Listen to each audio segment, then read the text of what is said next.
I'm just up cleaning very slowly because I have really bad cramps. But anyway, um, here's another part 3 of funny and embarrassing moments with Jessiah Voné.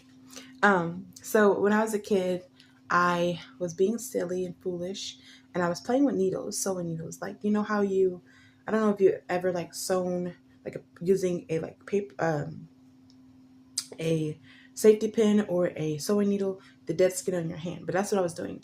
And then I heard someone coming, and so I quickly moved, and apparently one dropped on the ground on the basement steps, and so I had forgotten about it. I was trying to find the ones I picked up. Apparently I missed one. And I forgot about it hours later. I was going down the basement to do laundry. And I was like going fast down the basement until I had this very sharp pain on my foot. So I connected the dots. But when you looked at my foot at the time, it was a very faint dot. So it was like, like my mom was like trying to look and she's like, I don't see anything. But anyway, she took me to the emergencies. They said they treated me like I was just making things up.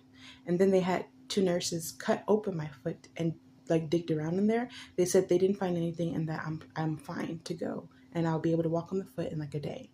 So a couple days later, I kind of got delirious and stuff like that and disoriented.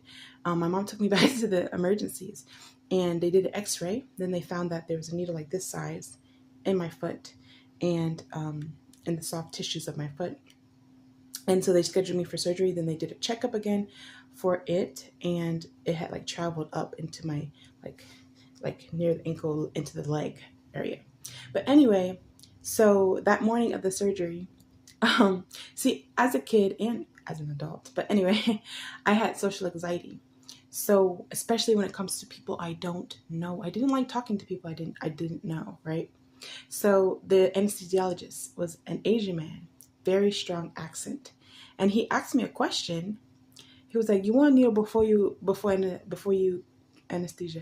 I was like, I don't know what you mean," and I didn't understand him at the time, and he kept asking me, and the pressure of not understanding, not knowing, having to ask, "What you say? What you say?" was really getting to me, and I didn't want to be awkward, like, and make him feel bad for not understanding his what he was saying, for his strong accent. And so I just was like, yeah, yeah, yeah. He was like, huh?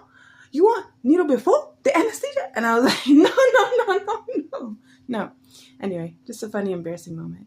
I don't know why he was, I think it's funny though. It's funny, right? Laugh at it.